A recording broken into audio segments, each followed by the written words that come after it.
परमात्मा श्री कृष्ण की वाणी गीता गुरु शिष्य संवाद है। अतः अर्जुन ने स्वीकार किया कि शिष्यस्तेहं साधिमाम त्वाम प्रपन्नम। भगवन, मैं आपका शिष्य हूं, आपकी शरण हूं। मुझे वो उपदेश दीजिए जिससे मैं परम श्रेय को प्राप्त हो जाऊं। अतः उस परम गुरु के चरणों में गीता आरंभ करने से पूर्व ये स्तुति गुरु वंदना प्रस्तुत की जा रही है। ओम श्री सद्गुरुदेव भगवान की जय।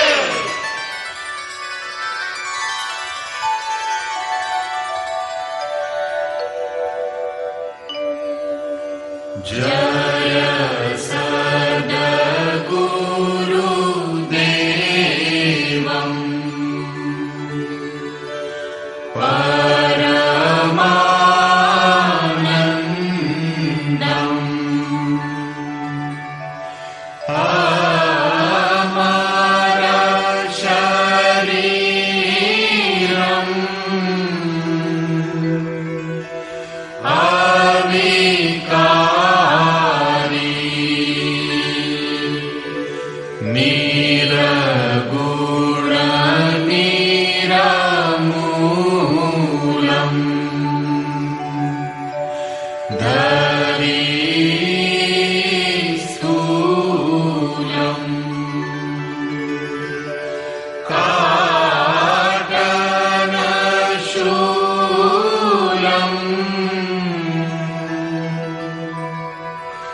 अंतर्यामी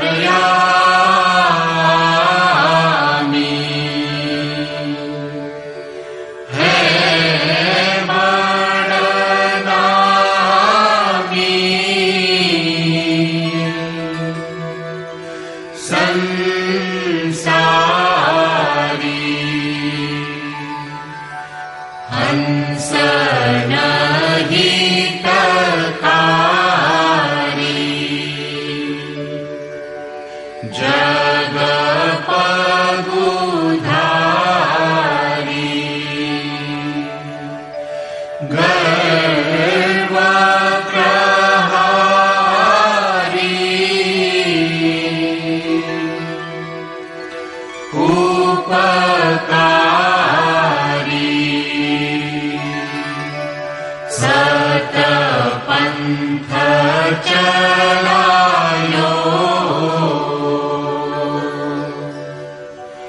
भरम मिटायो रूप लखायो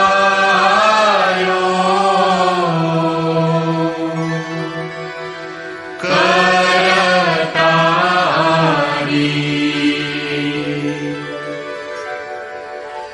यह शिष्य है तेरो करतनी हो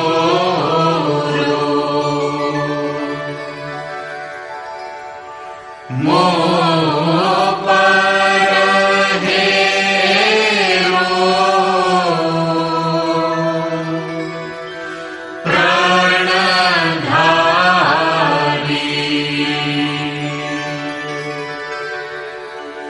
जय सद्गुरुदेवम्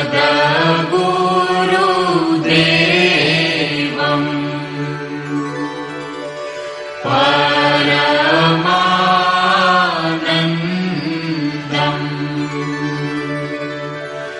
अमर शरीरम्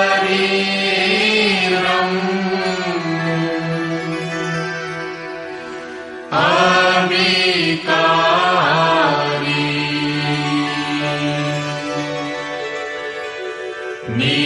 निरगुण निरमूलम्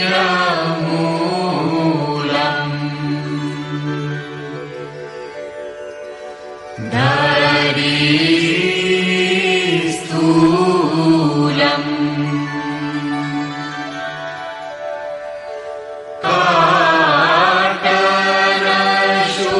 काटनशूलम् भवभारी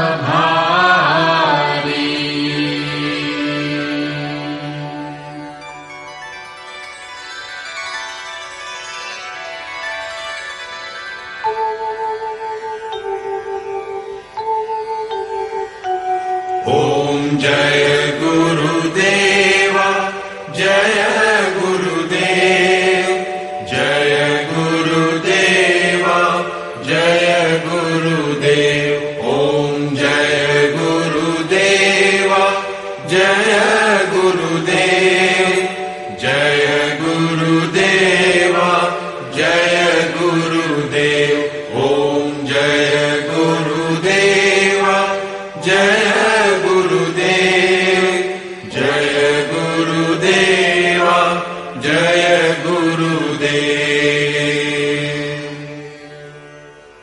अमृतंश बहनों तथा भाइयों, जिन महापुरुष ने समस्त वेदों का संकलन किया, वेदांत शास्त्र का प्रवर्तन किया, महाभारत तथा भागवत जिनकी कृतियां हैं, उन्होंने शास्त्रों के रूप में किसी ग्रंथ को मान्यता दी तो वो है भगवान श्री कृष्णोक्त गीता।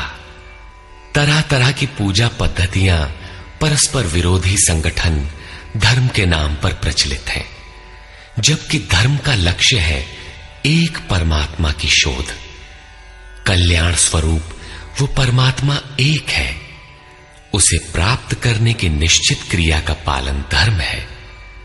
जब परमात्मा एक है, उसे प्राप्त करने की क्रिया एक है, तो बहुत से पंथ क्यों? इसके समाधान के लिए प्रस्तुत है यथार्थ गीता का भावांश, ये गीता कैसेट। धर्म के सरल स्वरूप और उसकी प्राप्ति हेतु निर्धारित क्रिया का क्रमबद्ध तथा पूर्ण विवरण योगेश्वर श्री कृष्णोक्त गीता है। विश्व के प्रत्येक महापुरुष ने जो कुछ भी साधन बताया है, वो सब का सब तथा अनेक गोपनीय स्थितियों का स्पष्टीकरण अकेले गीता में है। इसलिए संपूर्ण मानव जाति के कल्याण का अतर्क शास्त्र गीता है। महाभारत में संकेत है कि जब कौरवों और पांडवों की सेनाएं आमने सामने खड़ी हो गईं, तो संपूर्ण निशांतर कौरवों में प्रवेश कर गए और सभी देवता पांडवों में। इस कथन से महर्षि व्यास ने स्पष्ट कर दिया कि गीता के सभी पात्र देवता या असुर हैं तथा प्रतीकात्मक हैं। प्रत्येक मनुष्य के अंतःकरण में दैवी और आसुरी दो प्रकृतियां अनादिकाल से हैं। दैवी शक्तियों के सहयोग से जब मनुष्य अपने आत्म स्वरूप की ओर अग्रसर होता है, तो काम, क्रोध, राग, द्वेष इत्यादि आसुरी वृत्तियां बाधा के रूप में आक्रमण करती हैं। उनका पार पाना ही वास्तविक युद्ध है। अर्जुन श्रेय के लिए विकल था।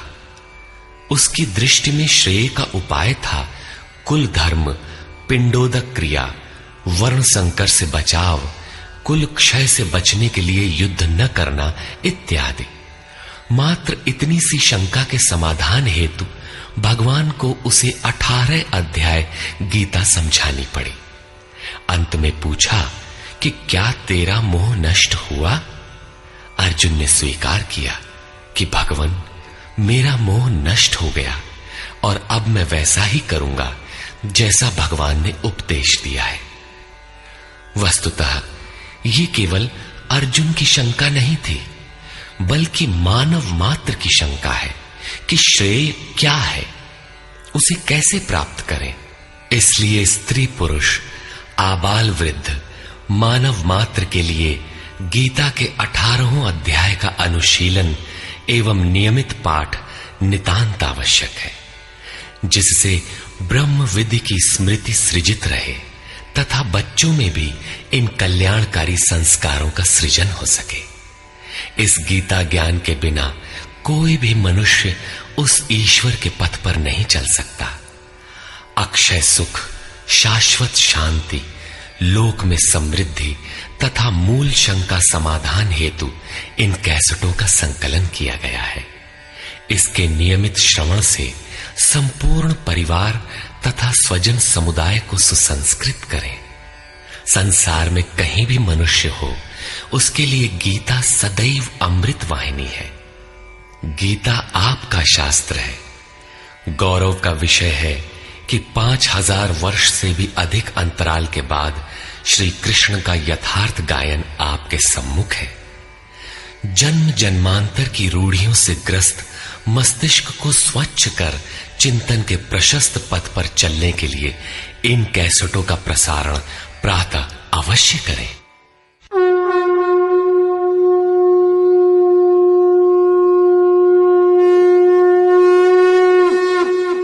ओम श्री परमात्मने नमः। यथार्थ गीता, श्रीमद् भगवत गीता, अथ प्रथमो अध्यायः।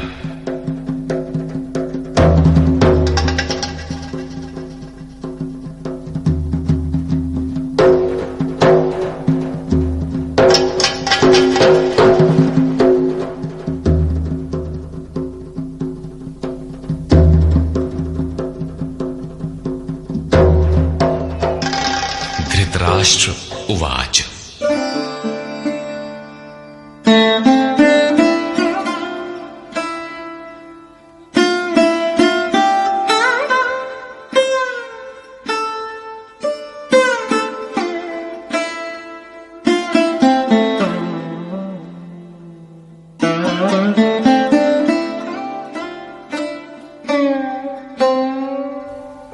धर्मक्षेत्रे कुरुक्षेत्रे समवेता युयुत्सवः मामकाः पाण्डवाश्चैव किमकुर्वत संजय।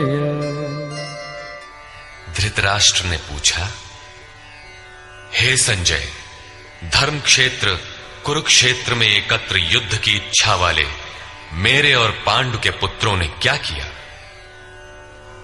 अज्ञान रूपी धृतराष्ट्र और संयम रूपी संजय।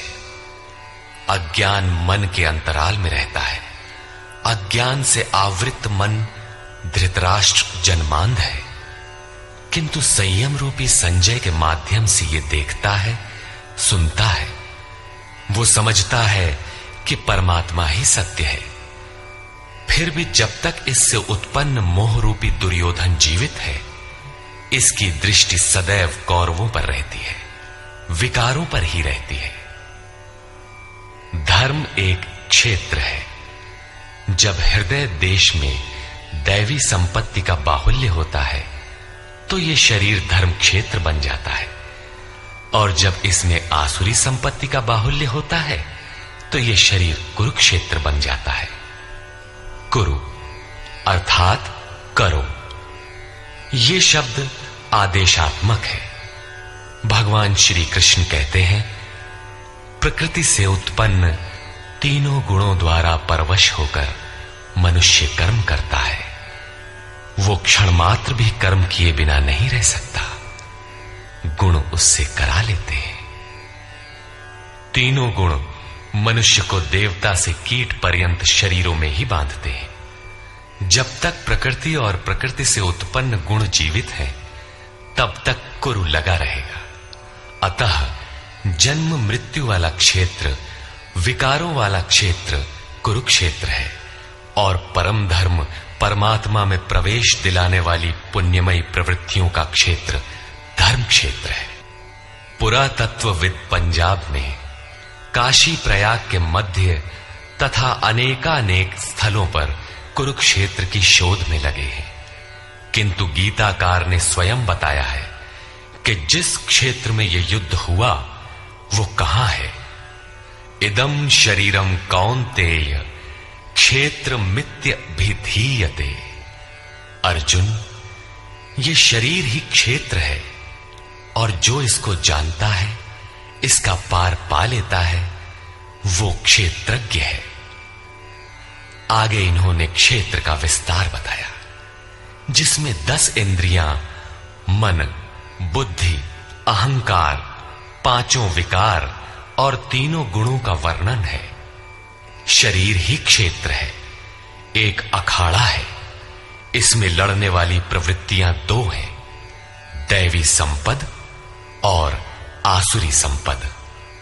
पांडु की संतान और धृतराष्ट्र की संतान सजातीय और विजातीय प्रवृत्तियां।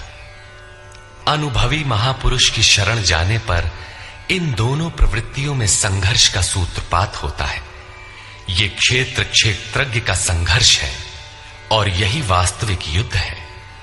विश्व युद्धों से इतिहास भरा पड़ा है, किंतु उनमें जीतने वालों को भी शाश्वत विजय नहीं मिलती। ये तो आपसी बदले हैं। प्रकृति का सर्वथा शमन करके प्रकृति से परे की सत्ता का दिग्दर्शन करना और उसमें प्रवेश पाना ही वास्तविक विजय है। यही एक ऐसी विजय है जिसके पीछे हार नहीं है। यही मुक्ति है जिसके पीछे जन्म मृत्यु का बंधन नहीं है।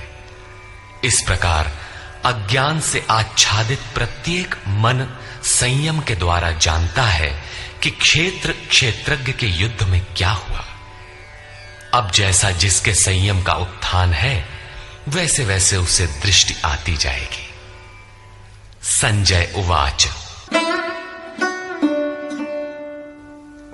दृष्ट्वा तु पाण्डवानीकम् व्यूढम् दुर्योधनस्तदा आचार्यमुपसंगम्य राजा वचनमब्रवीत्। उस समय राजा दुर्योधन ने व्यूह रचना युक्त पांडवों की सेना को देखकर द्रोणाचार्य के पास जाकर ये वचन कहा। द्वैत के आचरण ही द्रोणाचार्य हैं। जब जानकारी हो जाती है कि हम परमात्मा से अलग हो गए हैं, वहां उसकी प्राप्ति के लिए तड़प पैदा हो जाती है। तभी हम गुरु की तलाश में निकलते हैं। दोनों प्रवृत्तियों के बीच यही प्राथमिक गुरु है। यद्यपि बाद के सद्गुरु योगेश्वर श्री कृष्ण होंगे, जो योग की स्थिति वाले होंगे। राजा दुर्योधन आचार्य के पास जाता है। मोह रूपी दुर्योधन। मोह संपूर्ण व्याधियों का मूल है, राजा है। दुर्योधन दुरु अर्थात दूषित, योधन अर्थात वह धन। आत्मिक संपत्ति ही स्थिर संपत्ति है, उसमें जो दोष उत्पन्न करता है वो है मोह। ये प्रकृति की ओर खींचता है और वास्तविक जानकारी के लिए प्रेरणा भी प्रदान करता है। मोह है तभी तक पूछने का प्रश्न भी है, अन्यथा सभी पूर्ण ही हैं। अतः व्यूह रचना युक्त पांडवों की सेना को देखकर, अर्थात पुण्य से प्रवाहित सजातीय वृत्तियों को संगठित देखकर, मोह रूपी दुर्योधन ने गुरु द्रोण के पास जाकर यह कहा। पश्यैतां पाण्डुपुत्राणाम् आचार्य महतीं चमू व्यूढां द्रुपदपुत्रेण तव शिष्येण धीमता। हे आचार्य, आपके बुद्धिमान शिष्य द्रुपद पुत्र धृष्टद्युम्न द्वारा व्यूहाकार खड़ी की हुई पांडु पुत्रों की इस भारी सेना को देखिए। शाश्वत अचल पद में आस्था रखने वाला दृढ़ मन ही धृष्टद्युम्न है। यही पुण्यमयी प्रवृत्तियों का नायक है। साधन कठिन न मन कर टेका। साधन कठिन नहीं, मन की दृढ़ता कठिन होनी चाहिए। अब देखें सेना का विस्तार। अत्र शूरा महेश्वासा भीमार्जुन समायुधि युयुधानो विराटश्च द्रुपदश्च महारथः। इस सेना में महेश्वासा, महान ईश में वास दिलाने वाले भाव रूपी भीम, अनुराग रूपी अर्जुन के समान बहुत से शूरवीर, जैसे सात्विकता रूपी सात्यकी, विराटः सर्वत्र ईश्वरी प्रवाह की धारणा, महारथी राजा द्रुपद अर्थात अचल स्थिति, तथा धृष्टकेतुश्चेकितानः काशीराजश्च वीर्यवान् पुरुजित कुंती भोजश्च शैब्यश्च नरपुंगवः। धृष्टकेतु दृढ़ कर्तव्य, चेकितानः जहां भी जाए वहां से चित्त को खींचकर इष्ट में स्थिर करना, काशीराजः काया रूपी काशी में ही वो साम्राज्य है, पुरुजित स्थूल सूक्ष्म और कारण शरीरों पर विजय दिलाने वाला पुरुजित, कुंती भोजः कर्तव्य से भव पर विजय, नरों में श्रेष्ठ शैव्य अर्थात सत्य व्यवहार। युधामन्युश्च विक्रान्तः उत्तमौजाश्च वीर्यवान् सौभद्रो द्रौपदेयाश्च सर्व एव महारथाः। और पराक्रमी युधामन्यु, युद्ध के अनुरूप मन की धारणा, उत्तमौजाः शुभ की मस्ती, सुभद्रा पुत्र अभिमन्यु। जब शुभ आधार आ जाता है तो मन भय से रहित हो जाता है। ऐसा शुभ आधार से उत्पन्न अभय मन, ध्यान रूपी द्रौपदी के पांचों पुत्र वात्सल्य, लावण्य, सौम्यता, स्थिरता, सहृदयता, सब के सब महारथी हैं। साधन पथ पर संपूर्ण योग्यता के साथ चलने की क्षमताएं हैं। इस प्रकार दुर्योधन ने पांडव पक्ष के 15-20 नाम गिनाए, जो दैवी संपद के महत्वपूर्ण अंग हैं। विजातीय प्रवृत्ति का राजा होते हुए भी मोह ही सजातीय प्रवृत्तियों को समझने के लिए बाध्य करता है। दुर्योधन अपना पक्ष संक्षेप में कहता है, यदि कोई बाह्य युद्ध होता तो अपनी फौज बढ़ा चढ़ा कर गिनाता, विकार कम गिनाए गए, क्योंकि उन पर विजय पाना है, वे नाशवान हैं। केवल 5-7 विकार बताए गए जिनके अंतराल में संपूर्ण बहिर्मुखी प्रवृत्ति विद्यमान है, जैसे अस्माकं तु विशिष्टाये तान्निबोध द्विजोत्तम नायका मम सैन्यस्य संज्ञार्थं तान् ब्रवीमि ते। द्विजोत्तम, हमारे पक्ष में जो जो प्रधान हैं उन्हें भी आप समझ लें। आपको जानने के लिए मेरी सेना के जो नायक हैं उनको कहता हूं। बाह्य युद्ध में सेनापति के लिए द्विजोत्तम संबोधन असामयिक है। वस्तुतः गीता अंतःकरण की 2 प्रवृत्तियों का संघर्ष है, जिसमें द्वैत का आचरण ही द्रोण है। जब तक हम लेश मात्र भी आराध्य से अलग हैं, तब तक प्रकृति विद्यमान है, द्वैत बना है। इस द्वि पर जय पाने की प्रेरणा प्रथम गुरु द्रोणाचार्य से मिलती है। अधूरी शिक्षा ही पूर्ण जानकारी के लिए प्रेरणा प्रदान करती है। वो पूजा स्थली नहीं, वहां शौर्य सूचक संबोधन होना चाहिए। विजातीय प्रवृत्ति के नायक कौन कौन हैं?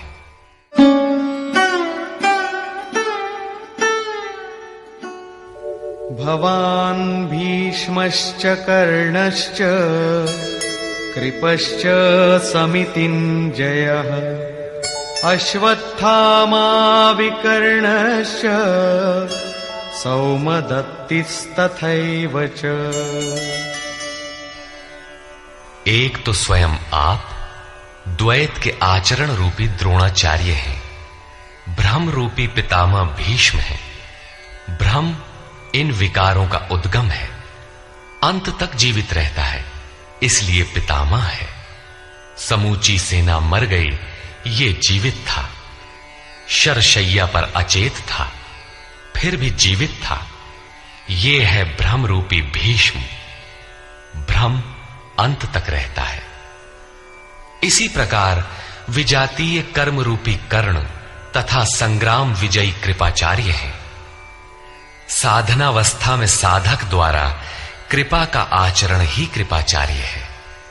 भगवान कृपाधाम है और प्राप्ति के पश्चात संत का भी वही स्वरूप है। किंतु साधन काल में जब तक हम अलग हैं, परमात्मा अलग है। विजातीय प्रवृत्ति जीवित है, मोहमयी घिराव है। ऐसी परिस्थिति में साधक यदि कृपा का आचरण करता है तो वो नष्ट हो जाता है। सीता ने दया की तो कुछ काल लंका में प्रायश्चित करना पड़ा। विश्वामित्र दयार्द्र हुए, पतित होना पड़ा। योग सूत्रकार महर्षि पतंजलि भी यही कहते हैं, ते समाधा वुपसर्गा व्युत्थाने सिद्धयः। व्युत्थान काल में सिद्धियां प्रकट होती हैं, वे वास्तव में सिद्धियां हैं, किंतु कैवल्य प्राप्ति के लिए उतनी ही बड़ी विघ्न है जितने काम, क्रोध, लोभ, मोह इत्यादि। गोस्वामी तुलसीदास का भी यही निर्णय है। माया अनेक विघ्न करती है, रिद्धियां प्रदान करती है, यहां तक कि सिद्ध बना देती है। ऐसी अवस्था वाला साधक बगल से निकल भर जाए, मरणासन रोगी भी जी उठेगा। वो भले ठीक हो जाए, किंतु साधक उसे अपनी देन मान बैठे तो नष्ट हो जाएगा। एक रोगी के स्थान पर हजारों रोगी घेर लेंगे। भजन चिंतन का क्रम अवरुद्ध हो जाएगा और उधर बहकते बहकते प्रकृति का बाहुल्य हो जाएगा। यदि लक्ष्य दूर है और साधक कृपा करता है तो कृपा का अकेला आचरण ही समितिंजय समूची सेना को जीत लेगा। इसलिए साधक को पूर्ति पर्यंत इससे सतर्क रहना चाहिए। दया बिनु संत कसाई, दया करी तो आफत आई।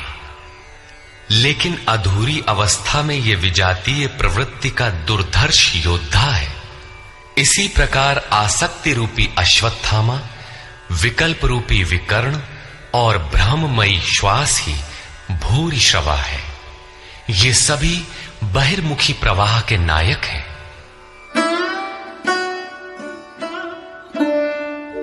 अन्ये च बहवः शूराः मदर्थे त्यक्तजीविताः नानाशस्त्र प्रहरणाः सर्वे युद्धविशारदाः।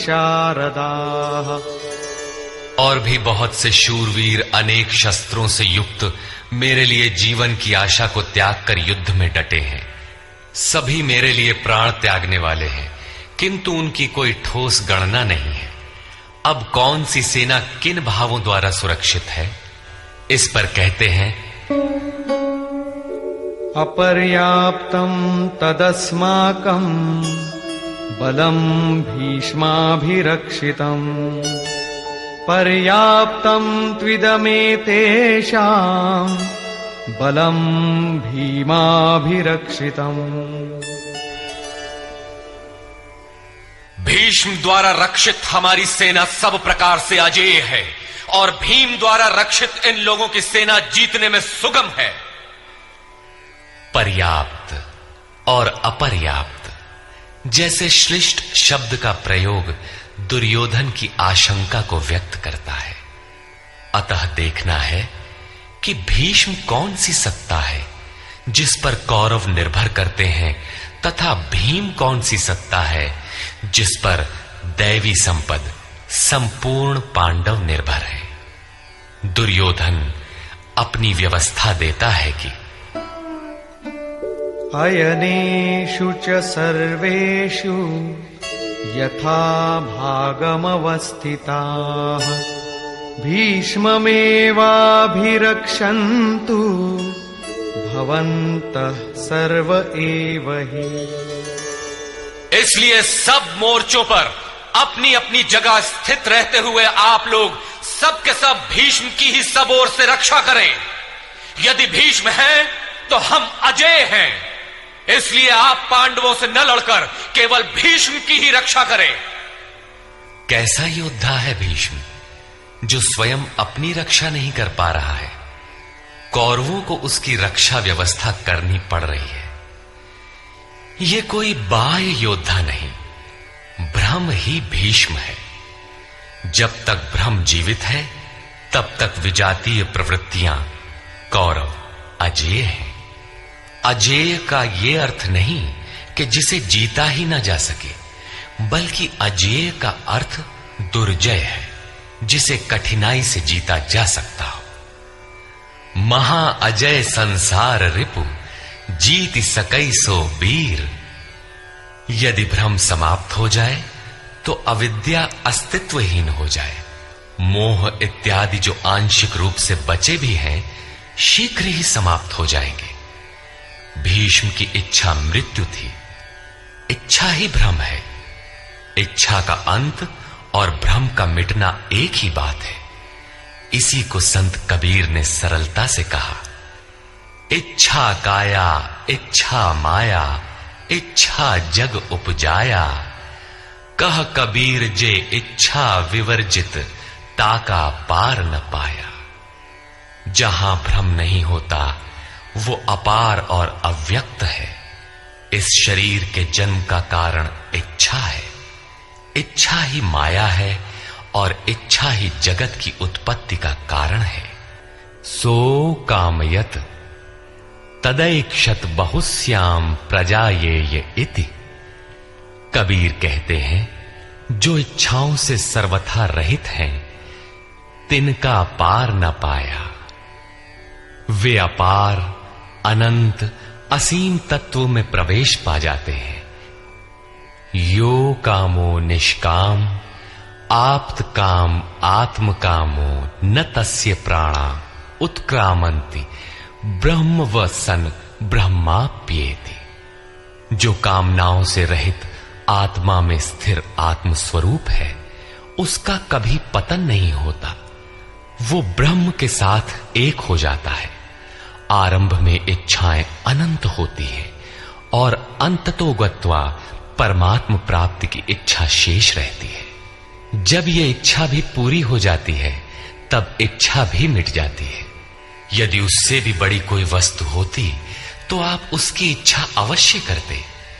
जब उससे आगे कोई वस्तु है ही नहीं, तो इच्छा किसकी होगी? जब प्राप्त होने योग्य कोई वस्तु अप्राप्त न रह जाए, तो इच्छा भी समूल नष्ट हो जाती है और इच्छा के मिटते ही ब्रह्म का सर्वथा अंत हो जाता है। यही भीष्म की इच्छा मृत्यु है।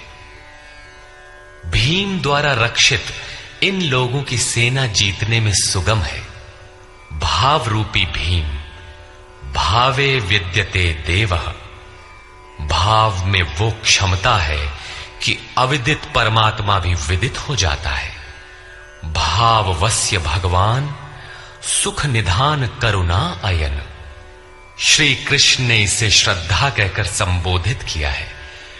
भाव में वो क्षमता है कि भगवान को भी वश में कर लेता है। भाव से ही संपूर्ण पुण्यमयी प्रवृत्ति का विकास है।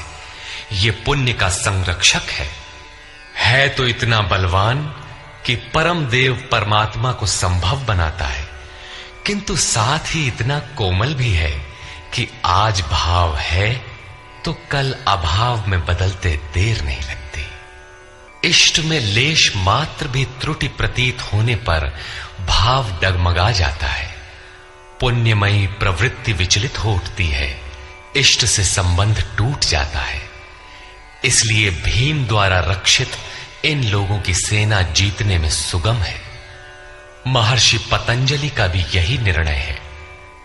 स तु दीर्घकाल नैरंतर्य सत्कारा सेवितो दृढ़ भूमि।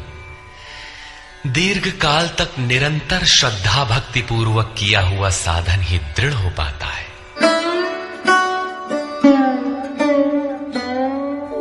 तस्य संजनयन् हर्षं कुरु वृद्धः पितामहः। सिंहनादं विनद्योच्चैः शंखं दध्मौ प्रतापवान्। इस प्रकार अपने बलाबल का निर्णय लेकर शंख ध्वनि हुई। शंख ध्वनि पात्रों के पराक्रम की घोषणा है कि जीतने पर कौन सा पात्र आपको क्या देगा। कौरवों में वृद्ध प्रतापवान पितामह भीष्म ने उस दुर्योधन के हृदय में हर्ष उत्पन्न करते हुए उच्च स्वर से सिंहनाद के समान भयप्रद शंख बजाया। सिंह प्रकृति से भयावह पहलू का प्रतीक है। घोर जंगल के नीरव एकांत में शेर की दहाड़ कान में पड़ जाए तो रोंगटे खड़े हो जाएंगे, हृदय कांपने लगेगा। यद्यपि शेर आपसे मीलों दूर है। भय प्रकृति में होता है, परमात्मा में नहीं। वो तो अभय सत्ता है। ब्रह्म रूपी भीष्म यदि विजयी होता है तो प्रकृति के जिस भयारण्य में आप हैं उससे भी अधिक भय के आवरण में बांध देगा। भय की एक परत और बढ़ जाएगी, भय का आवरण घना हो उठेगा। ये भ्रम इसके अतिरिक्त और कुछ नहीं दे सकेगा। अतः प्रकृति से निवृत्ति ही गंतव्य का मार्ग है। संसार में प्रवृत्ति तो भवाटवी है, घोर अंधकार की छाया है। इसके आगे कौरवों की कोई घोषणा नहीं है। कौरवों की ओर से कई बाजे एक साथ बजे, किंतु कुल मिलाकर वे भी भय ही प्रदान करते हैं, इससे अधिक कुछ नहीं। प्रत्येक विकार कुछ न कुछ भय तो देता ही है।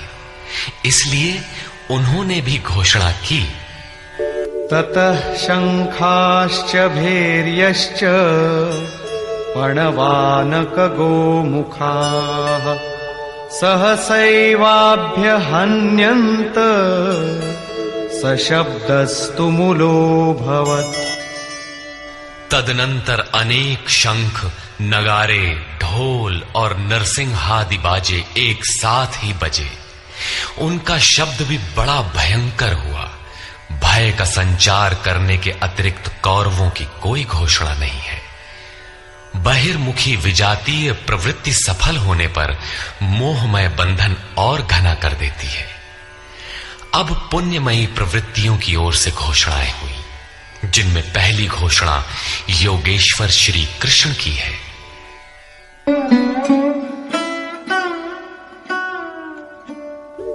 ततः श्वेतैर्हयैर्युक्ते महती स्यन्दने स्थितौ माधव पाण्डवश्चैव दिव्यौ शंखौ प्रदध्मतु। इसके उपरांत श्वेत घोड़ों से युक्त, जिनमें लेश मात्र कालिमा दोष नहीं है, श्वेत सात्विक निर्मलता का प्रतीक है। महति स्यन्दने, महान रथ पर बैठे हुए योगेश्वर श्री कृष्ण और अर्जुन ने भी अलौकिक शंख बजाए। अलौकिक का अर्थ है लोकों से परे। मृत्युलोक, देवलोक, ब्रह्मलोक, जहां तक जन्म मरण का भय है, उन समस्त लोकों से परे पारलौकिक, पारमार्थिक स्थिति प्रदान करने की घोषणा योगेश्वर श्री कृष्ण की है। सोने चांदी काठ का रथ नहीं, रथ अलौकिक, शंख अलौकिक, अतः घोषणा भी अलौकिक ही है। लोकों से परे एकमात्र ब्रह्म है, सीधा उससे संपर्क स्थापित कराने की घोषणा है। पांचजन्यं ऋषिकेशो देवदत्तं धनञ्जयः पौंड्रं दध्मौ महाशंखं भीमकर्मावृकोदरः।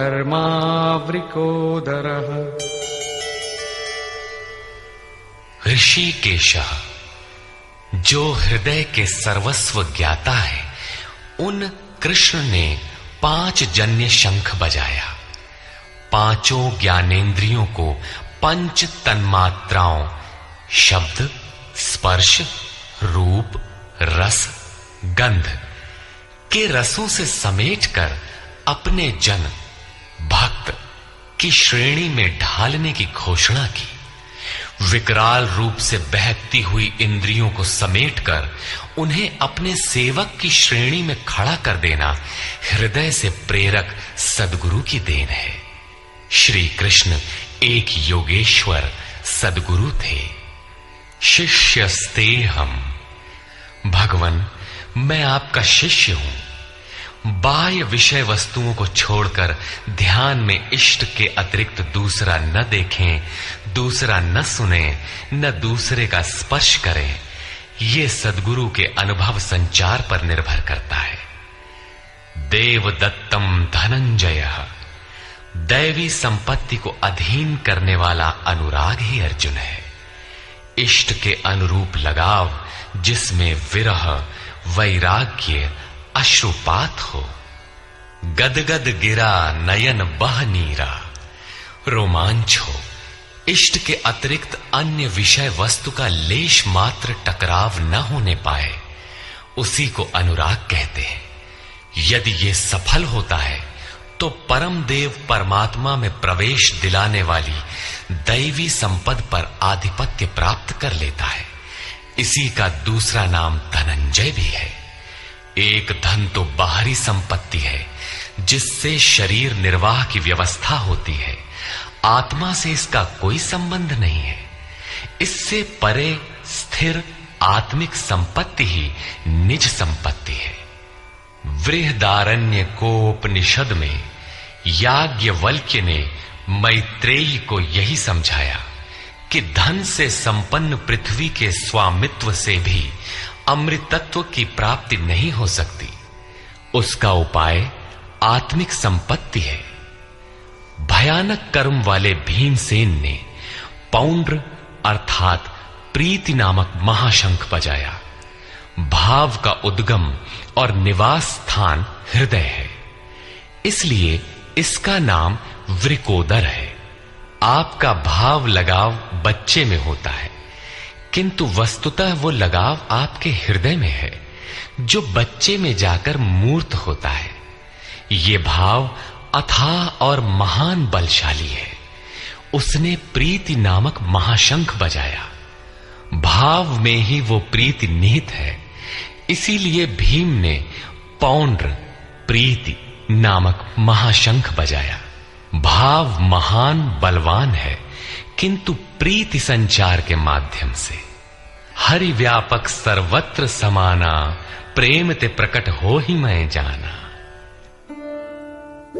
अनंत विजयं राजा कुंती पुत्रो युधिष्ठिरः नकुलः सहदेवश्च सुघोषमणिपुष्पकौ।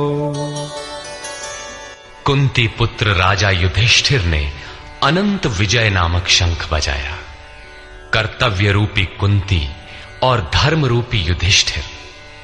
धर्म पर स्थिरता रहेगी तो अनंत विजयम, अनंत परमात्मा में स्थिति दिलाएगा। युद्धे स्थिरः सह युधिष्ठिरः। प्रकृति पुरुष क्षेत्र क्षेत्रज्ञ के संघर्ष में स्थिर रहता है, महान दुख से भी विचलित नहीं होता। तो एक दिन जो अनंत है, जिसका अंत नहीं है, वो है परम तत्व परमात्मा, उस पर विजय दिला देता है। नियम रूपी नकुल ने सुघोष नामक शंख बजाया। ज्यों ज्यों नियम उन्नत होगा, अशुभ का शमन होता जाएगा, शुभ घोषित होता जाएगा। सत्संग रूपी सहदेव ने मणि पुष्पक शंख बजाया। मनीषियों ने प्रत्येक श्वास को बहुमूल्य मणि की संज्ञा दी है। हीरा जैसी श्वासा बातों में बीती जाए। एक सत्संग तो वो है जो आप सत्पुरुषों की वाणी से सुनते हैं, किंतु यथार्थ सत्संग आंतरिक है। श्री कृष्ण के अनुसार आत्मा ही सत्य है, सनातन है। चित्त सब ओर से सिमटकर आत्मा की संगत करने लगे, यही वास्तविक सत्संग है। ये सत्संग चिंतन, ध्यान और समाधि के अभ्यास से संपन्न होता है। ज्यों ज्यों सत्य के सान्निध्य में सुरत टिकती जाएगी, त्यों त्यों एक एक श्वास पर नियंत्रण मिलता जाएगा। मन सहित इंद्रियों का निरोध होता जाएगा। जिस दिन सर्वथा निरोध होगा, वस्तु प्राप्त हो जाएगी। वाद्य यंत्रों की तरह चित्त का आत्मा के स्वर में स्वर मिलाकर संगत करना ही सत्संग है। बाह्य मणि कठोर है, किंतु श्वास मणि पुष्प से भी कोमल है। पुष्प तो विकसित होने या टूटने पर कुम्हलाता है, किंतु आप अगले श्वास तक जीवित रहने की गारंटी नहीं दे सकते। किंतु सत्संग सफल होने पर प्रत्येक श्वास पर नियंत्रण दिलाकर परम लक्ष्य की प्राप्ति करा देता है। इसके आगे पांडवों की कोई घोषणा नहीं है, किंतु प्रत्येक साधन कुछ न कुछ निर्मलता के पथ में दूरी तय करता है। आगे कहते हैं,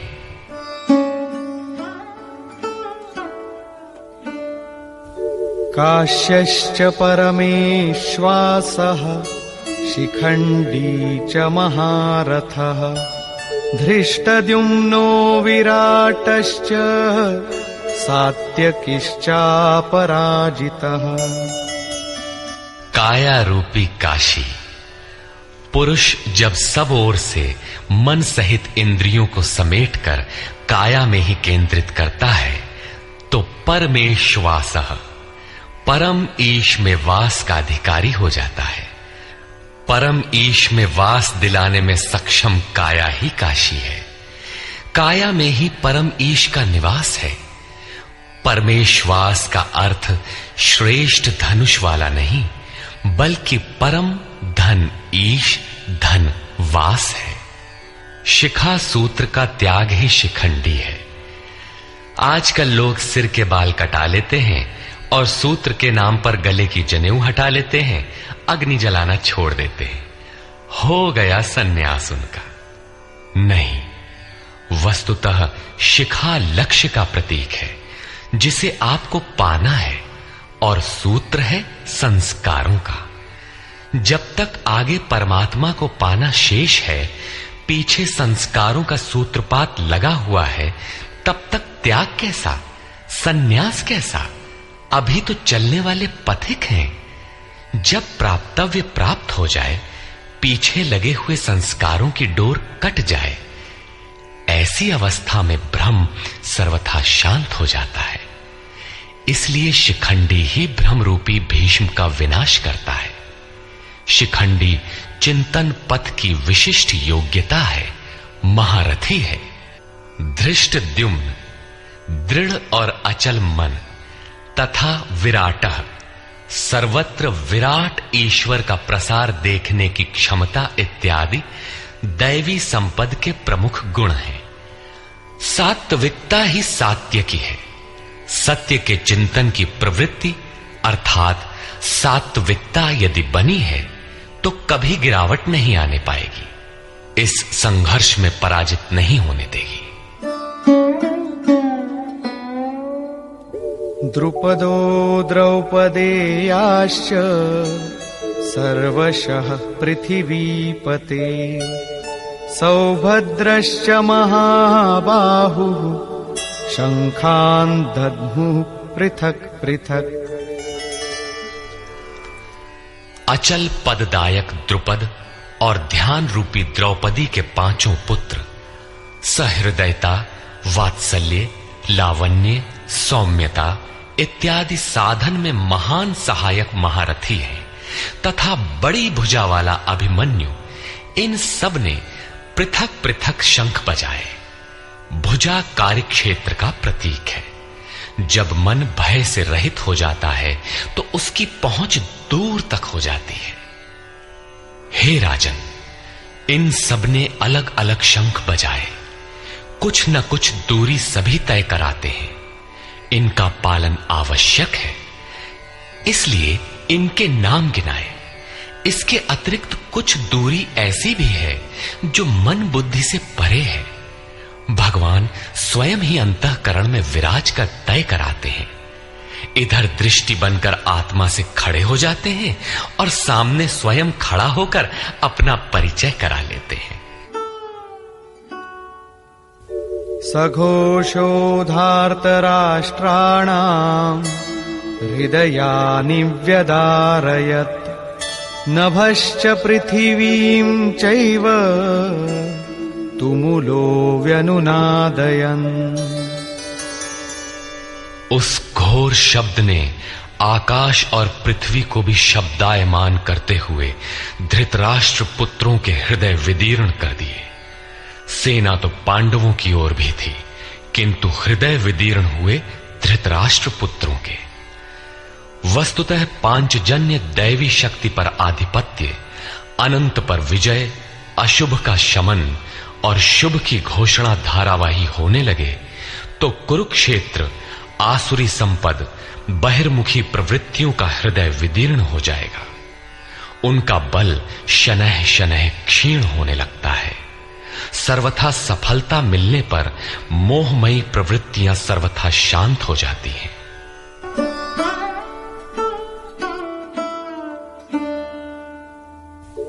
अथ व्यवस्थितान् दृष्ट्वा धार्तराष्ट्रान् कपिध्वजः प्रवृत्ते शस्त्रसम्पाते धनुरुद्यम्य पाण्डवः ऋषिकेशं तदा वाक्यम् इदमाह महीपते सेनयोरुभयोर्मध्ये रथं स्थापयमेच्युत। संयम रूपी संजय ने अज्ञान से आवृत मन को समझाया कि हे राजन, उसके उपरांत कपिध्वज वैराग्य रूपी हनुमान, वैराग्य ही ध्वज है जिसका। ध्वज राष्ट्र का प्रतीक माना जाता है। कुछ लोग कहते हैं ध्वजा चंचल थी, इसलिए कपिध्वज कहा गया, किंतु नहीं, यहां कपि साधारण बंदर नहीं, स्वयं हनुमान थे, जिन्होंने मान अपमान का हनन किया था। सममान निरादर आदरहीन। प्रकृति की देखी सुनी वस्तुओं से, विषयों से राग का त्याग ही वैराग्य है। अतः वैराग्य ही जिसकी ध्वजा है, उस अर्जुन ने व्यवस्थित रूप से धृतराष्ट्र पुत्रों को खड़े देखकर शस्त्र चलने की तैयारी के समय धनुष उठाकर ऋषिकेशम, जो हृदय के सर्वस्व ज्ञाता है, उन योगेश्वर श्री कृष्ण से ये वचन कहा, हे अच्युत, जो कभी च्युत नहीं होता, मेरे रथ को दोनों सेनाओं के बीच खड़ा करिए। यहां सारथी को दिया गया आदेश नहीं, इष्ट सद्गुरु से की गई प्रार्थना है, किस लिए खड़ा करें?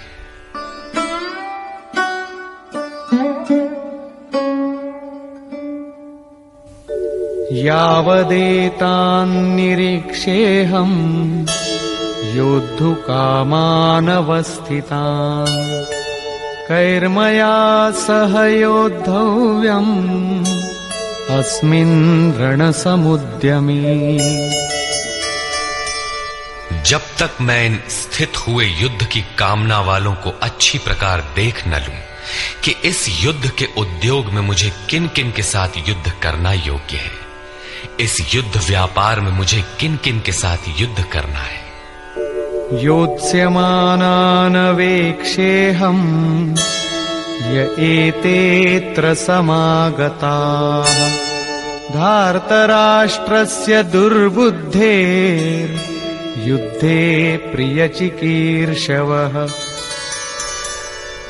दुर्बुद्धि दुर्योधन का युद्ध में कल्याण चाहने वाले जो ये राजा लोग इस सेना में आए हैं, उन युद्ध करने वालों को मैं देखूंगा, इसलिए खड़ा करें।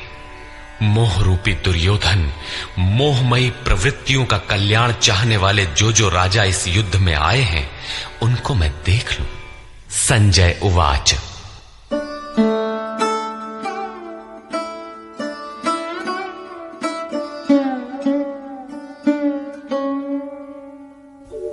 एवमुक्तो ऋषिकेशो गुडाकेशेन भारत सेनयोरुभयोर्मध्ये स्थापयित्वा रथोत्तमम् भीष्मद्रोणप्रमुखतः सर्वेषां च महीक्षिताम् उवाच पार्थ पश्यैतान् समवेतान् कुरुनीति। संजय बोला, निद्राजयी अर्जुन द्वारा इस प्रकार कहे जाने पर हृदय के ज्ञाता श्री कृष्ण ने दोनों सेनाओं के बीच भीष्म, द्रोण और महीक्षिताम शरीर रूपी पृथ्वी पर अधिकार जमाए हुए संपूर्ण राजाओं के बीच उत्तम रथ को खड़ा करके कहा कि पार्थ, इन इकट्ठे हुए कौरवों को देख, यहां उत्तम रथ सोने चांदी का रथ नहीं है। संसार में उत्तम की परिभाषा नश्वर शरीर के प्रति अनुकूलता प्रतिकूलता से की जाती है। ये परिभाषा अपूर्ण है। जो हमारे आत्मा, हमारे स्वरूप का सदैव साथ दे, वही उत्तम है, जिसके पीछे अनुत्तम मलिनता न हो।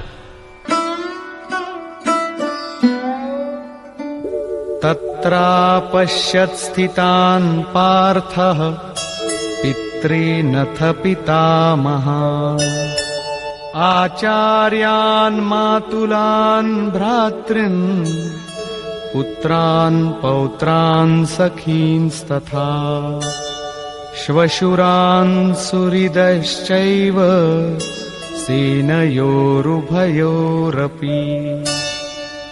इसके उपरांत अचूक लक्ष्य वाले पार्थिव शरीर को रथ बनाने वाले पार्थ ने उन दोनों सेनाओं में स्थित पिता के भाइयों को, पितामहों को, आचार्यों को, मामाओं को, भाइयों को, पुत्रों को, पौत्रों को, मित्रों को, श्वसुरों को और सुहृदों को देखा। दोनों सेनाओं में अर्जुन को केवल अपना परिवार, मामा का परिवार, ससुराल का परिवार, सुहृद और गुरुजन दिखाई पड़े। प्रचलित गणना के अनुसार 18 अक्षौहिणी 2.5-3 अरब के लगभग होता है, जो आज के विश्व की जनसंख्या के समकक्ष है। इतने मात्र के लिए यदा कदा विश्व स्तर पर आवास, खाद्य समस्या बन जाती है। इतना बड़ा जन समूह अर्जुन के 3-4 रिश्तेदारों का परिवार मात्र था। क्या इतना बड़ा भी किसी का परिवार होता है? कदापि नहीं। ये हृदय देश का चित्रण है। तान् समीक्ष्य स कौन्तेयः सर्वान् बन्धूनवस्थितान् कृपया परयाविष्टो विषीदन्निदमब्रवीत्। इस प्रकार खड़े हुए उन संपूर्ण बंधुओं को देखकर अत्यंत करुणा से आवृत वो कुंती पुत्र अर्जुन शोक करता हुआ बोला। अर्जुन उवाच।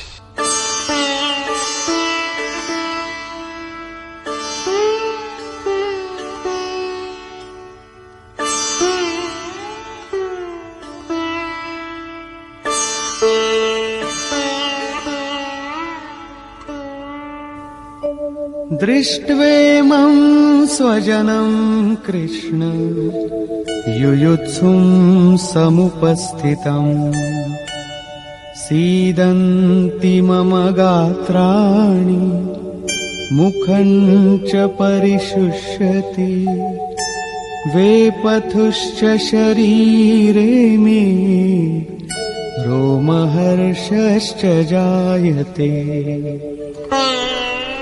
हे कृष्ण, इस युद्ध की इच्छा वाले खड़े हुए स्वजन समुदाय को देखकर मेरे अंग शिथिल हुए जाते हैं, मुख सूखा जाता है और मेरे शरीर में कंप तथा रोमांच हो रहा है। इतना ही नहीं,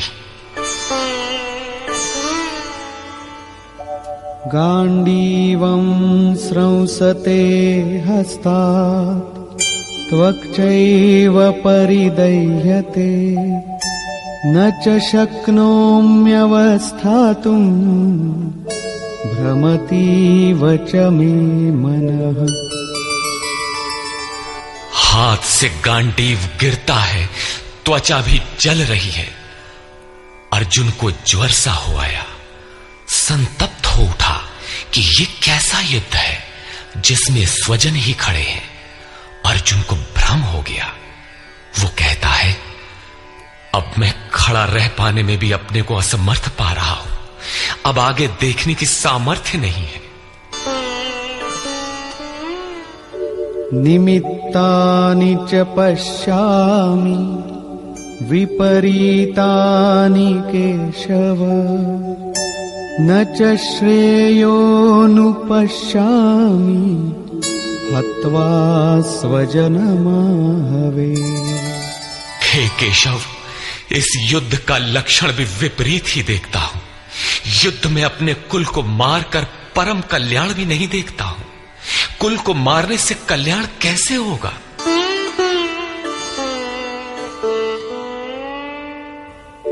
न कांक्षे विजयं कृष्ण न च राज्यं सुखानि च किन्नो राज्येन गोविन्द किं भोगैर्जीवितेन वा। संपूर्ण परिवार युद्ध के मुहाने पर है। इन्हें युद्ध में मारकर विजय से मिलने वाला राज्य और राज्य से मिलने वाला सुख अर्जुन को नहीं चाहिए। वो कहता है, हे श्री कृष्ण, मैं विजय नहीं चाहता, राज्य तथा सुख भी नहीं चाहता। हे गोविंद, हमें राज्य या भोग अथवा जीवन से भी क्या प्रयोजन है? क्यों?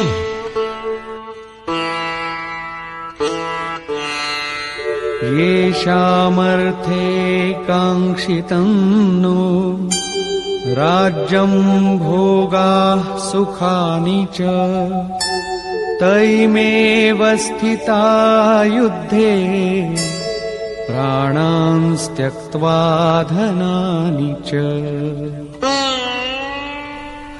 हमें जिनके लिए राज्य भोग और सुखादिक इच्छित हैं, वे ही परिवार जीवन की आशा त्याग कर युद्ध के मैदान में खड़े हैं।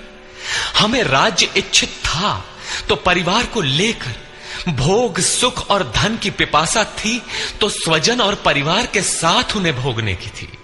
किंतु जब सब के सब प्राणों की आशा त्याग कर खड़े हैं तो मुझे सुख राज्य या भोग नहीं चाहिए। ये सब इन्हीं के लिए प्रिय थे। इनसे अलग होने पर हमें इनकी आवश्यकता नहीं है। जब तक परिवार रहेगा तब तक ये वासनाएं भी रहती हैं। झोपड़ी में रहने वाला भी अपने परिवार, मित्र और स्वजन को मारकर विश्व का साम्राज्य स्वीकार नहीं करेगा। अर्जुन यही कहता है कि हमें भोग प्रिय थे, विजय प्रिय थी, किंतु जिनके लिए थी, जब वे ही नहीं रहेंगे तो भोगों से क्या प्रयोजन? इस युद्ध में मारना किसे है?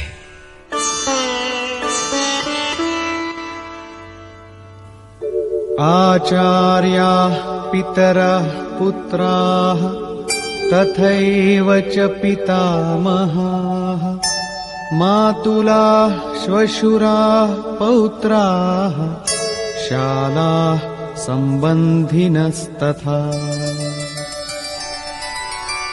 इस युद्ध में ताऊ, चाचे, लड़के और इसी प्रकार दादा, मामा, श्वसुर, पोते, साले तथा समस्त संबंधी ही हैं।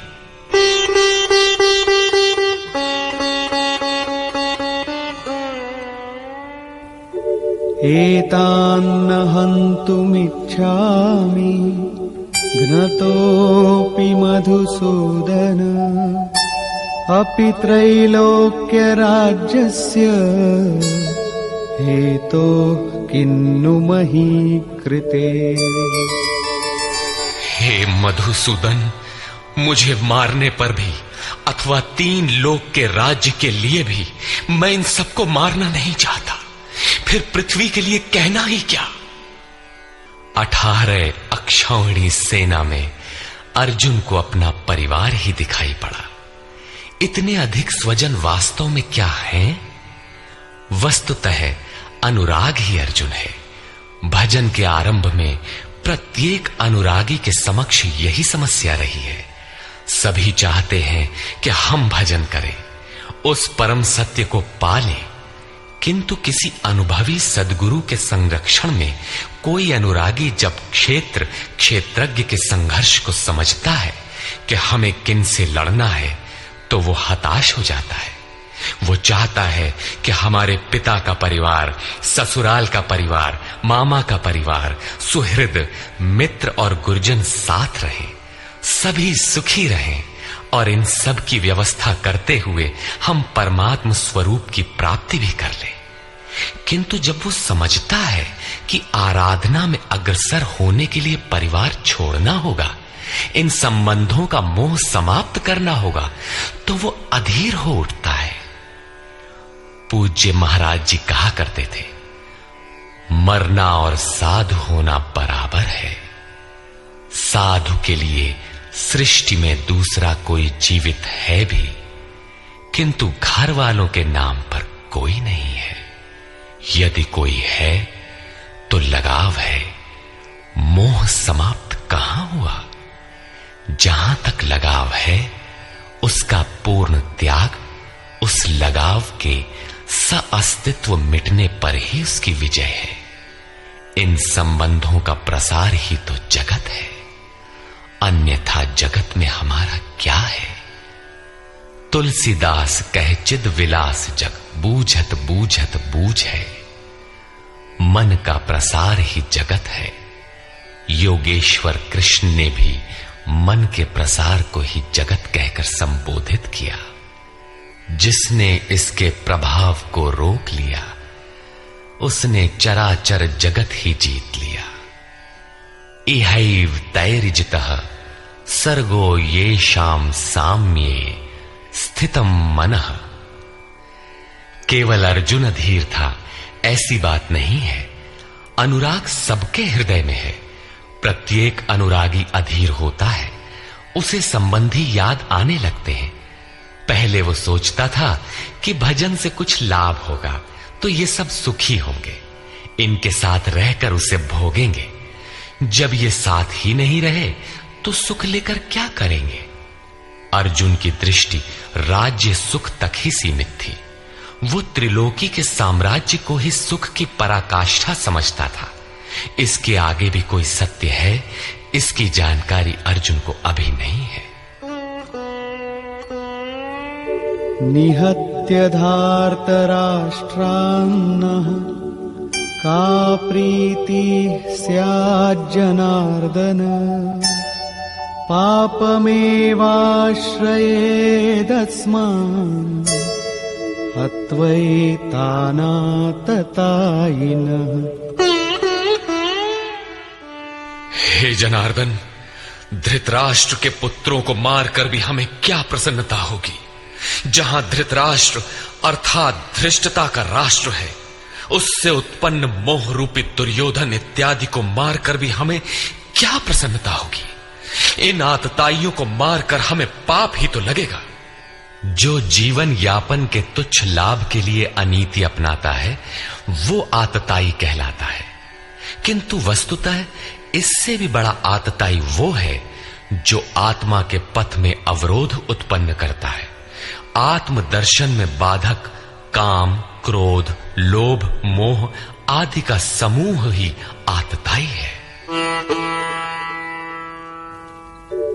तस्मान्नार्हा वयं हन्तुं धार्तराष्ट्रान् स्वबान्धवान् स्वजनं हि कथं हत्वा सुखिनः स्याम माधव। इससे हे माधव, अपने बांधव धृतराष्ट्र के पुत्रों को मारने के लिए हम योग्य नहीं हैं। स्वबांधव कैसे? वे तो शत्रु थे ना। वस्तुतः शरीर के रिश्ते अज्ञान से उत्पन्न होते हैं। ये मामा है, ससुराल है, स्वजन समुदाय है, ये सब अज्ञान ही तो है। जब शरीर ही नश्वर है तब इसके रिश्ते ही कहां रहेंगे। मोह है तभी तक सुहृद है, हमारा परिवार है, हमारी दुनिया है। मोह नहीं तो कुछ भी नहीं। इसीलिए वे शत्रु भी अर्जुन को स्वजन दिखाई पड़े। वो कहता है कि अपने कुटुंब को मारकर हम कैसे सुखी होंगे। यदि अज्ञान और मोह न रहे तो कुटुंब का अस्तित्व न हो। ये अज्ञान ज्ञान का प्रेरक भी है। भर्तृहरि, तुलसी इत्यादि अनेक महानुभावों को वैराग्य की प्रेरणा पत्नी से मिली, तो कोई सौतेली मां के व्यवहार से खिन्न होकर वैराग्य पथ पर अग्रसर हुआ दिखाई देता है।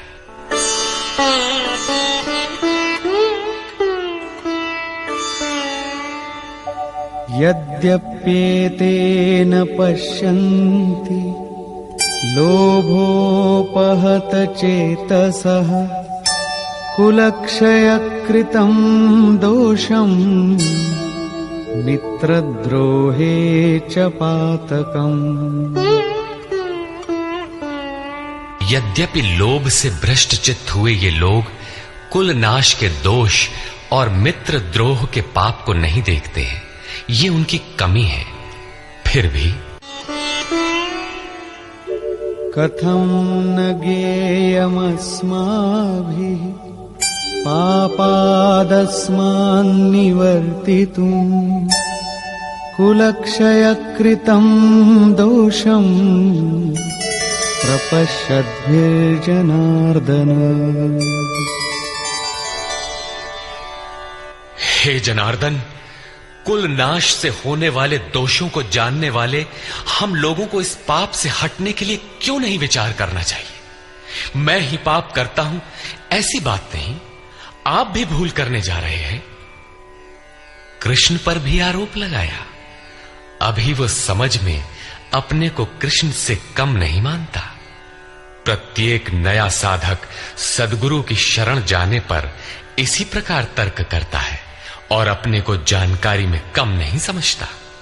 यही अर्जुन भी कहता है कि ये भले न समझें, किंतु हम आप तो समझदार हैं। कुल नाश के दोषों पर हमें विचार करना चाहिए। कुल नाश में दोष क्या है? कुलक्षये प्रणश्यन्ति कुलधर्माः सनातनाः धर्मे नष्टे कुलं कृत्स्नम् अधर्मो विभवत्युत। कुल के नाश होने से सनातन कुल धर्म नष्ट हो जाते हैं। अर्जुन कुल धर्म कुलाचार को ही सनातन धर्म समझ रहा था। धर्म के नाश होने पर संपूर्ण कुल को पाप भी बहुत दबा लेता है। अधर्माभिभवात् कृष्ण प्रदुष्यन्ति कुलस्त्रियः स्त्रीषु दुष्टासु वार्ष्णेय जायते वर्णसंकरः। हे कृष्ण, पाप के अधिक बढ़ जाने से कुल की स्त्रियां दूषित हो जाती हैं। हे वार्ष्णेय, स्त्रियों के दूषित होने पर वर्ण संकर उत्पन्न होता है। अर्जुन की मान्यता थी कि कुल की स्त्रियों के दूषित होने से वर्ण संकर होता है, किंतु श्री कृष्ण ने इसका खंडन करते हुए आगे बताया कि मैं अथवा स्वरूप में स्थित महापुरुष यदि आराधना क्रम में भ्रम उत्पन्न कर दे तब वर्ण संकर होता है। वर्ण संकर के दोषों पर अर्जुन प्रकाश डालता है।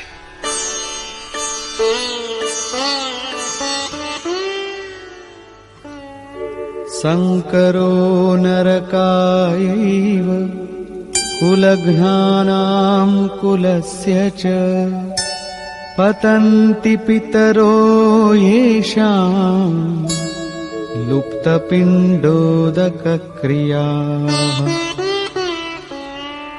वर्ण संकर कुल घातियों और कुल को नरक में ले जाने के लिए ही होता है।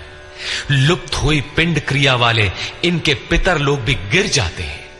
वर्तमान नष्ट हो जाता है, अतीत के पितर गिर जाते हैं और भविष्य वाले भी गिरेंगे। इतना ही नहीं, दोषैरेतैः कुलघ्नानां वर्णसंकरकारकैः उत्साद्यन्ते जातिधर्माः कुलधर्माश्च शाश्वताः। इन वर्ण संकर कारक दोषों से कुल और कुलघातियों के सनातन कुल धर्म और जाति धर्म नष्ट हो जाते हैं।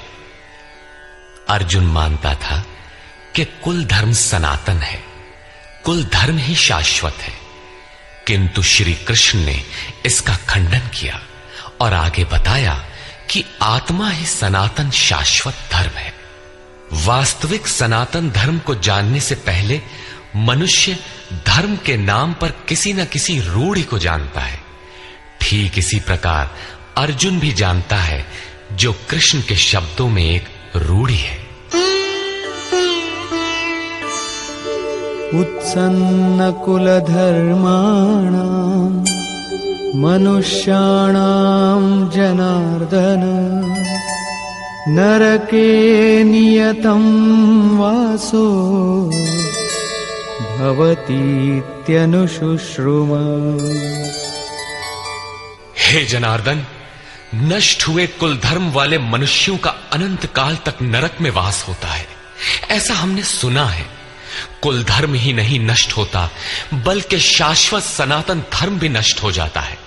जब धर्म ही नष्ट हो गया तो ऐसे पुरुष का अनंत काल तक नरक में निवास होता है, ऐसा हमने सुना है, देखा नहीं, सुना है।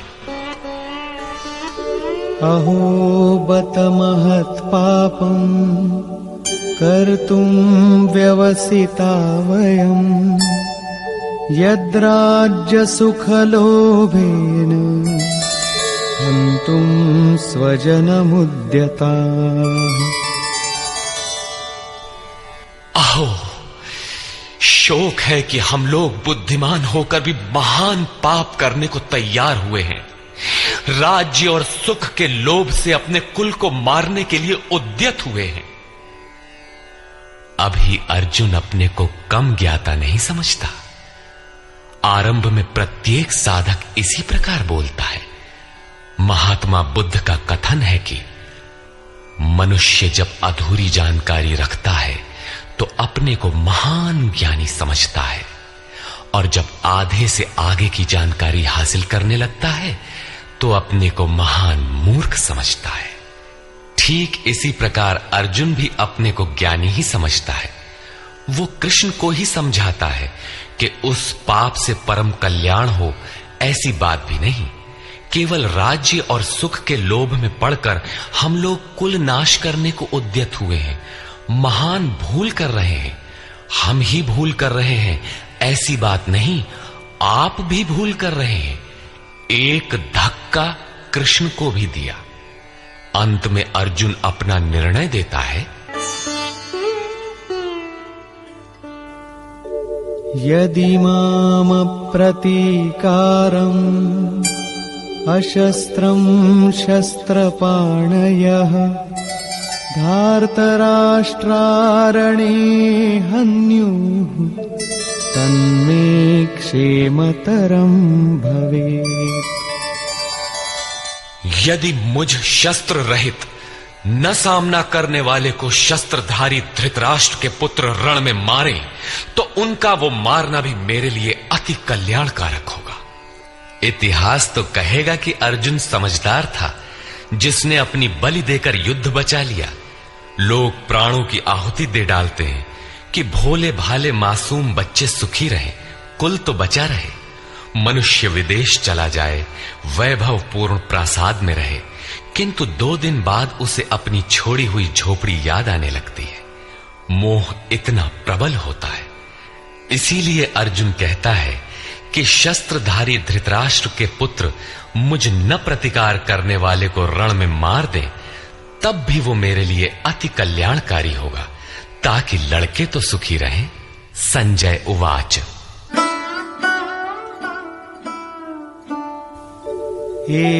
एवमुक्त्वार्जुनः संख्ये रथोपस्थ उपाविशत् विसृज्य सशरम् चापम् शोकसंविघ्नमानसः।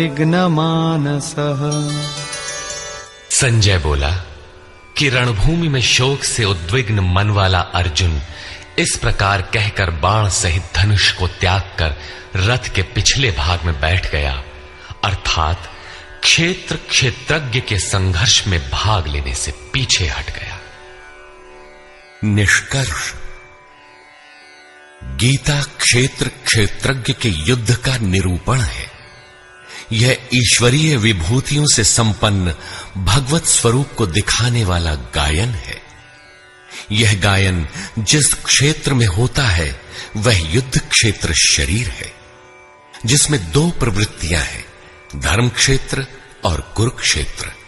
उन सेनाओं का स्वरूप और उनके बल का आधार बताया। शंख ध्वनि से उनके पराक्रम की जानकारी मिली।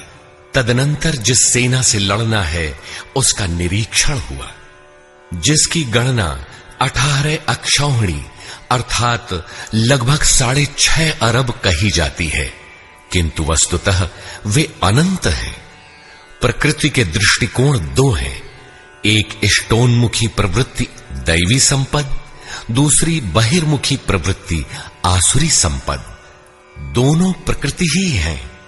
एक इष्ट की ओर उन्मुख करती है, परम धर्म परमात्मा की ओर ले जाती है, और दूसरी प्रकृति में विश्वास दिलाती है।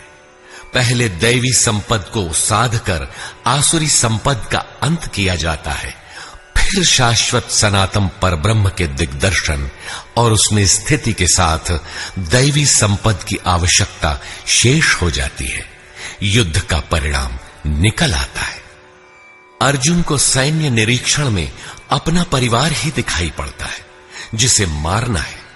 जहां तक संबंध है उतना ही जगत है। अनुराग के प्रथम चरण में पारिवारिक मोह बाधक बनता है। साधक जब देखता है कि मधुर संबंधों में इतना विच्छेद हो जाएगा जैसे वे थे ही नहीं, तो उसे घबराहट होने लगती है। स्वजनासक्ति को मारने में उसे अकल्याण दिखाई देने लगता है। वह प्रचलित रूढ़ियों में अपना बचाव ढूंढने लगता है, जैसा अर्जुन ने किया। उसने कहा, कुल धर्म ही सनातन धर्म है। इस युद्ध से सनातन धर्म नष्ट हो जाएगा, कुल की स्त्रियां दूषित होंगी, वर्ण संकर पैदा होगा, जो कुल और कुल घातियों को अनंत काल तक नरक में ले जाने के लिए ही होता है। अर्जुन अपनी समझ से सनातन धर्म की रक्षा के लिए विकल है। उसने श्री कृष्ण से अनुरोध किया कि हम लोग समझदार होकर भी ये महान पाप क्यों करें? अर्थात श्री कृष्ण भी पाप करने जा रहे हैं। अंततोगत्वा पाप से बचने के लिए मैं युद्ध नहीं करूंगा, ऐसा कहता हुआ हताश अर्जुन रथ के पिछले भाग में बैठ गया। क्षेत्रज्ञ के संघर्ष से पीछे हट गया। टीकाकारों ने इस अध्याय को अर्जुन विषाद योग कहा है। अर्जुन अनुराग का प्रतीक है। सनातन धर्म के लिए विकल होने वाले अनुरागी का विषाद योग का कारण बनता है। यही विषाद मनु को हुआ था। हृदय बहुत दुख लाग, जन्म गयऊ हरि भगति बिनु। संशय में पड़कर ही मनुष्य विषाद करता है। उसे संदेह था कि वर्ण संकर पैदा होगा जो नरक में ले जाएगा। सनातन धर्म के नष्ट होने का भी उसे विषाद था। अतः संशय विषाद योग का सामान्य नामकरण इस अध्याय के लिए उपयुक्त है। अतः ओम तत्सदिति श्रीमद् भगवद गीता सूपनिषत्सु ब्रह्म विद्यायाम योग शास्त्रे श्री कृष्णार्जुन संवादे संशय विषाद योगो नाम प्रथमोऽध्यायः। इस प्रकार स्वामी अड़गड़ानंद कृत श्रीमद् भगवद गीता के भाष्य यथार्थ गीता का प्रथम अध्याय पूर्ण होता है।